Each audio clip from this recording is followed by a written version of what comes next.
আসসালামু আলাইকুম প্রিয় দর্শক, আমরা এসেছি পাবনার রূপপুরে পারমাণবিক বিদ্যুৎ কেন্দ্র পরিদর্শনে। এই বিদ্যুৎ কেন্দ্রটি রাশিয়ার রোসাটম কর্তৃক নির্মিত হচ্ছে 2400 মেগাওয়াটের। এটা সর্বপ্রথম 1961 সালে নির্মাণের উদ্যোগ নেওয়া হয়।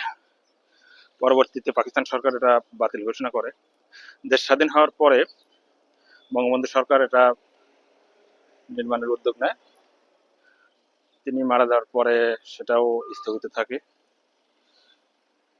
এরপরে 1913 সালে শেখ হাসিনা সরকার এটা উদ্বোধন করে। এটা 1,10,000 কোটি টাকার সবচেয়ে বড় একটা প্রজেক্ট বাংলাদেশের সর্বোচ্চ বাজেটের প্রজেক্ট এটা। এখান থেকে বিদ্যুৎ উৎপাদন হলে খুব কম রেটে বাংলাদেশের মানুষ বিদ্যুৎ পেতে পারে। এই বিদ্যুৎ কেন্দ্রে হাজার হাজার লোকজন এখানে কর্ম করছে।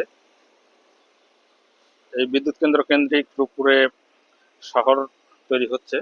আমরা পরবর্তীতে গ্রিন সিটি দেখাবো।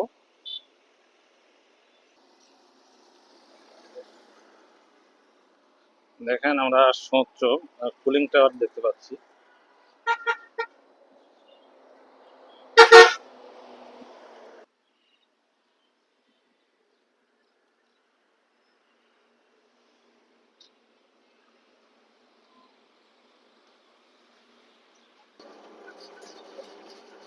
বিদ্যুৎ কেন্দ্রের সামনে দিয়ে আমরা পার হচ্ছি।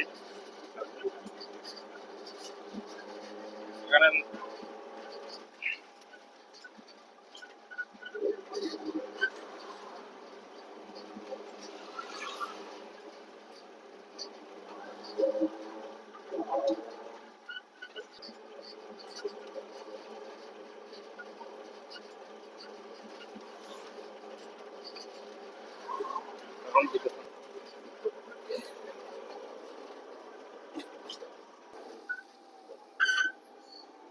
লালন শাহের টোল প্লাজা এসে আমরা টোল দেওয়া সম্পন্ন হলো। পারমাণবিক বিদ্যুৎ কেন্দ্র দেখতে এসে আমরা লালন শাহ সেতু, হার্ডিঞ্জ ব্রিজ এই দুটাকে প্যাকেজ হিসেবে পেয়ে যাচ্ছি।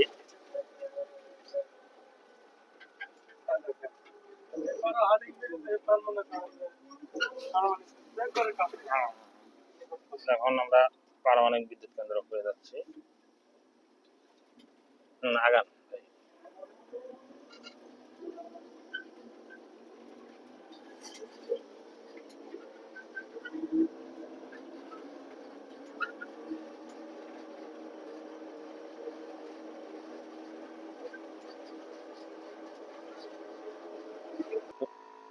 এখানে কুলিং টাওয়ার আমরা দেখতে পাচ্ছি। পারমাণবিক বিদ্যুৎ কেন্দ্রের কুলিং টাওয়ার, পাশেই অন্যান্য স্থাপনা। এটা হলো লালন শাহ সেতু, যেটা উত্তরবঙ্গ দক্ষিণবঙ্গকে সংযুক্ত করেছে, এবং পাশে হলো হার্ডিঞ্জ ব্রিজ, যেটা ব্রিটিশ আমলে নির্মিত। তৎকালীন সময়ে ভারতীয় উপমহাদেশকে আসাম এবং দার্জিলিংকে একত্রিতকরণের জন্য ভারত সরকার, তৎকালীন ব্রিটিশ সরকার এটা নির্মাণ করে, এবং লর্ড হার্ডিঞ্জের নাম অনুসারে, তৎকালীন ভাইসরয় লর্ড হার্ডিঞ্জের নাম অনুসারে ব্রিজটির নামকরণ করা হয় হার্ডিঞ্জ ব্রিজ। হার্ডিঞ্জ ব্রিজ 1905 সালে নির্মাণ শুরু হয়, 1915 সালে এটা উদ্বোধন হয়, এবং ট্রেন চলাচল এবং মানুষের জন্য একটা করিডোর রয়েছে, সেটা চলাচলের জন্য উন্মুক্ত করা হয়।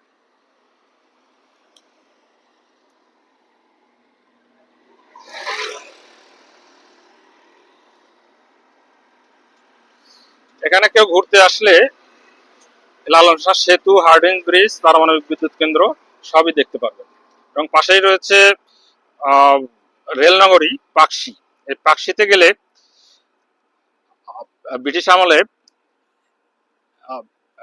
কয়লা কয়লা ভিত্তিক ইঞ্জিন দিয়ে গঠিত রেল ইঞ্জিন দেখতে পারবেন, এবং স্বাধীনতা যুদ্ধে হার্ডিঞ্জ ব্রিজকে ধ্বংসকারী মিত্রবাহিনীর যে বোমা ওই বোমার একটা অংশ দেখতে পারো।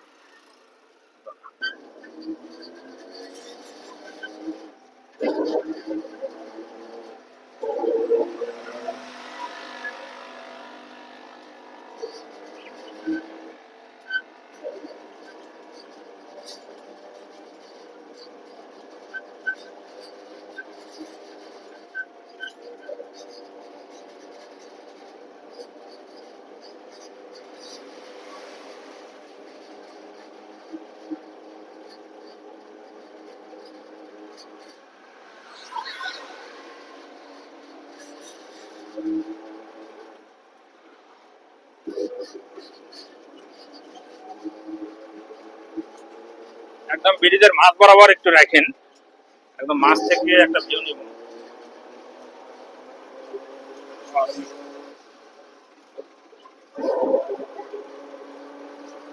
পদ্মা নদী ভারতে গঙ্গা নদী হিসেবে পরিচিত। এটা আসলেই প্রমত্তা নদী। দেখুন যে এর কি পরিমাণ স্রোত ভারত থেকে বাংলাদেশের দিকে যে আসছে।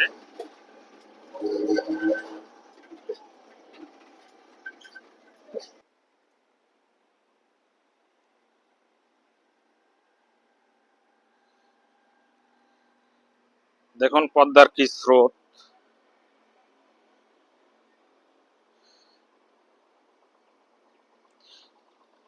ভারতের ফারাক্কা বাঁধ এখন সম্ভবত খুলে দিছে, যার জন্য এত পানির স্রোত। কারণ বর্ষাকালীন সময় তো ওরা পানির বাঁধগুলো খুলে দেয় এবং শুকনো মৌসুমে বাঁধগুলো আটকে দেয়। পারমাণবিক বিদ্যুৎ কেন্দ্রের বিদ্যুৎ পরিবহনের জন্য নদীর ভিতর দিয়ে বিদ্যুতের খুঁটি নির্মাণ করা হয়েছে। এটা ভ্রমণ প্লেসের জন্য খুবই উপযুক্ত স্থান। এখানে বিকেল হলেই শত শত পর্যটক এখানে গাড়ি থামিয়ে অবকাশ যাপন করে।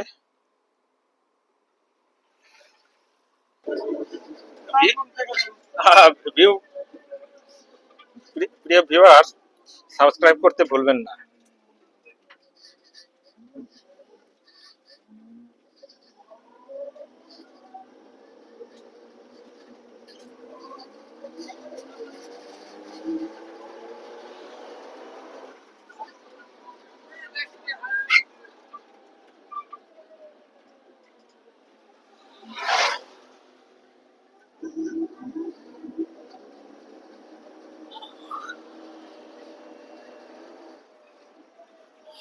এই হার্ডিং ব্রিজের মাঝের একটা স্প্যান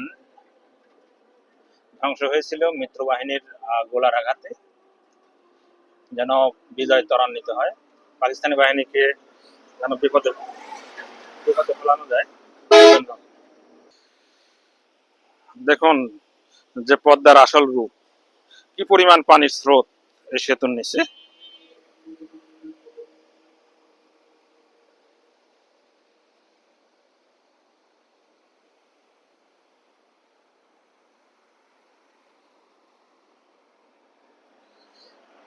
সেতুতে অনেক লোক হয় এখন, যারা বিনোদন বিনোদন করতে আসছে, সম্ভবত কোনো বিয়ের অনুষ্ঠানে যাচ্ছিল।